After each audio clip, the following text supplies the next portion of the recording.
आज हमारे साथ बातचीत करने के लिए खास मेहमान मौजूद हैं। जयंत सिन्हा सर मौजूद हैं, जिनको आप जानते ही हैं बखूबी।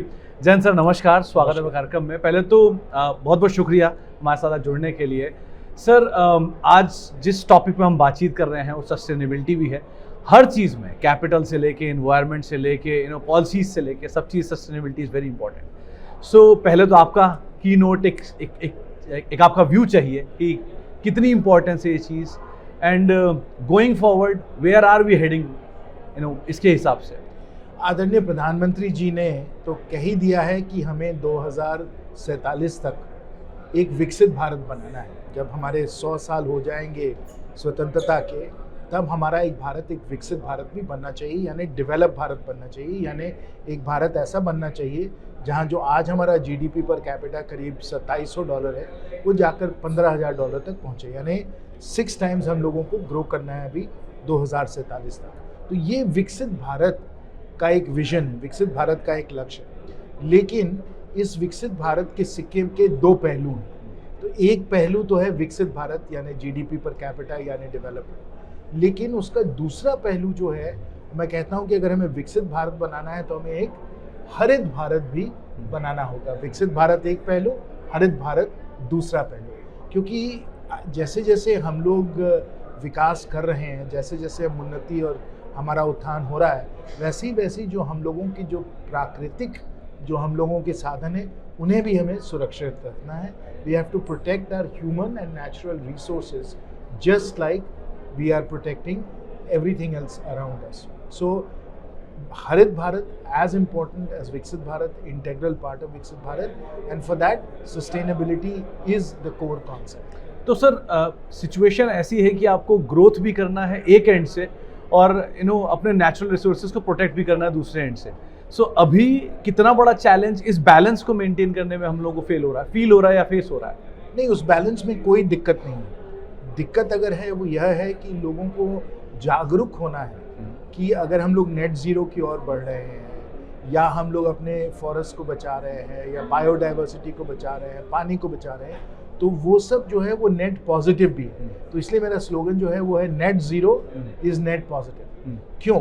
क्योंकि जो इन्वेस्टमेंट्स रिक्वायर्ड हैं सतत विकास के लिए यानी सस्टेनेबल डेवलपमेंट के लिए, those investments are investments that drive jobs, that drive growth and make the air cleaner and enable us to protect our environment. So net zero is net positive, and the world recognizes that. And the good news today is that green technologies like solar, like electric vehicles, like battery storage are actually more cost effective, ज़्यादा किफ़ायती हैं brown technology से, जैसे petrol diesel वगैरह हो गया। तो इसलिए आज के समय अगर हमें सतत विकास करना है, हरित भारत की ओर बढ़ना है, तो वो बचत के साथ हम लोग कर सकते हैं, किफ़ायती तरीके हम कर सकते हैं। लेकिन चुनौती यही है कि जो हमें निवेश करना होगा, इन्वेस्टमेंट करना होगा, वो हमें बड़े पैमाने पे करना पड़ेगा, तेज़ी से करना पड़ेगा, तब जाकर हम लोग एक हरित भारत भी बना पाएंगे। तो पिछले 10 सालों में आदरणीय प्रधानमंत्री के एक्सपेंशंस के बाद से हमने एक बड़ा ट्रांसफॉर्मेशन देखा है इंडियन इकोनॉमी में भी और ग्रीन मार्केट्स में भी। मतलब हाइड्रोजन की साइड हो, या सोलर की साइड हो, या विंड की साइड हो, वाटर सस्टेनेबिलिटी साइड हो, एक बड़ा इन्वेस्टमेंट भी आ रहा है और ये कंपनीज प्रोग्रेसिव भी हैं। सो गोइंग फॉरवर्ड बाय 2030 2040 क्या ये सिचुएशन ट्रिपलेट होगी या 4 टाइम्स होगी, और किस तरह का एफआई इन्वेस्टमेंट हम एक्सपेक्ट कर सकते हैं? वही आपका सही प्रश्न है, क्योंकि माननीय प्रधानमंत्री जी ने एक और कह दिया है कि हमें विकसित भारत बाय 2047 करना है, दूसरी ओर हमें नेट जीरो बाय 2070 करना है। तो ये दोनों लक्ष्य हासिल करने के लिए, जैसे मैंने कहा, एक सिक्का के दो पहलू हैं। हम लोगों को निवेश तेज़ी से करना है, और इसलिए फाइनेंशियल सिस्टम को कैसे मोबिलाइज किया जाए, फाइनेंशियल सिस्टम को कैसे तेज़ी दी जाए, चाहे वो डेट हो, चाहे वो इक्विटी हो, हमारे कैपिटल मार्केट्स कैसे और तेज़ी से बढ़े, ये हम लोगों के लिए चुनौती है। जैसे मैंने कहा, टेक्नोलॉजीज़ हैं, आपने बताया और सही भी है कि कंपनीज तैयार हैं, हमारे लिए बेहतर भी है, लाभ है अगर हम जाकर ग्रीन टेक्नोलॉजीज़ का उपयोग करें। लेकिन हम लोगों को और तेज़ी से और गति से निवेश करना होगा, इन्वेस्टमेंट करना होगा, और कैपिटल मोबिलाइज करना होगा, जिसमें कि सोलर बिल्ड आउट तेज़ी से हो, जिसमें कि हम लोग सब अपनी जो गाड़ियाँ हैं इनको इलेक्ट्रिक व्हीकल्स बना दें। और ये निवेश करना, तेज़ी से निवेश करना, यही हमारे लिए सबसे बड़ी चुनौती है, सबसे बड़ा काम है। इसको मैं उदाहरण के तौर पे आपको एक बात समझाना चाहता हूँ। बसेस की बात करते हैं। आज के समय भारत में करीब 20-25 लाख बस हैं, 20-25 लाख बस हैं। ये जो 20-25 लाख बस हैं वो अधिकांश यानी लगभग 99% आज के समय डीजल के बस हैं। तो डीजल जो है वो पहले तो महंगा भी है, और दूसरा जब डीजल बस के फ्यूम्स आते हैं यानी उसका जो गैस वगैरह जो निकलता है वो पोल्यूशन भी देता है और कार्बन डाइऑक्साइड के कारण हानिकारक भी है। तो हम अपने सब जो डीजल बस है, मैंने बताया ना 20-25 लाख डीजल बस, आप किसी भी बस में चाहिए, चाहे वो बेस्ट का बस हो, डीटीसी का बस हो, स्कूल बस हो या इंटरसिटी बस में आप बैठे, सब डीजल बस है। अब इनको हम लोगों को बदलना है, इलेक्ट्रिक बसेस बनाना है जो ज़्यादा किफ़ायती हैं, तो उस पर खर्चा कितना है?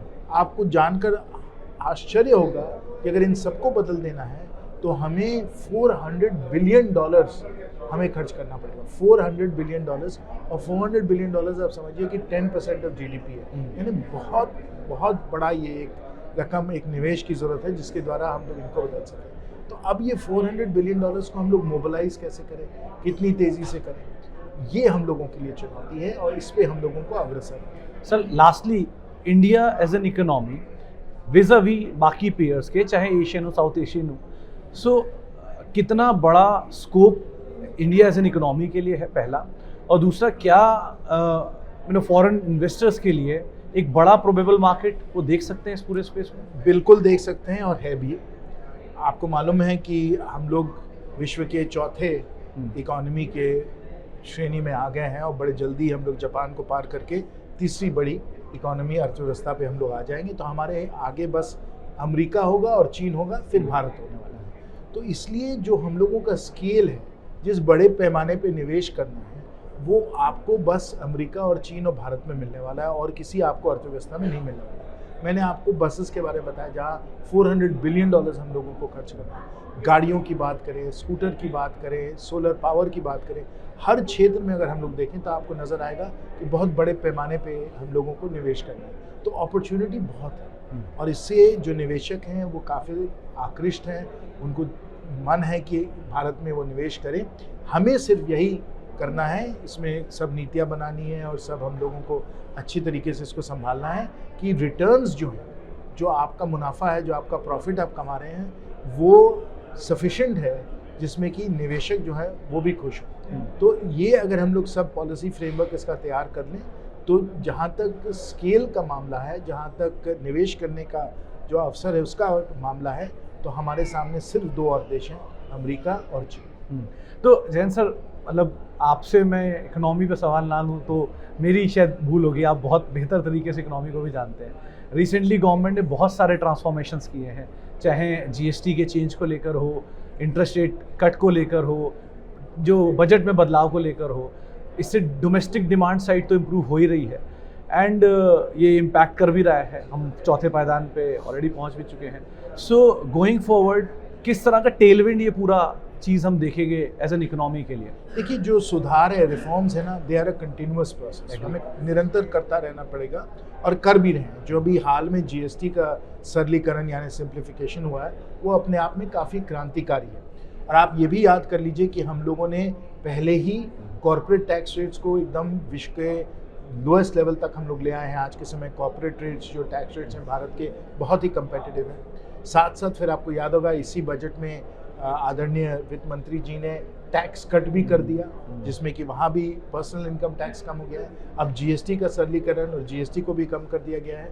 तो इसलिए सरकार की तरफ से जो रिफॉर्म्स हैं वो कंटिन्यूसली होते रहते हैं। आईबीसी के भी रिफॉर्म्स होने वाले हैं।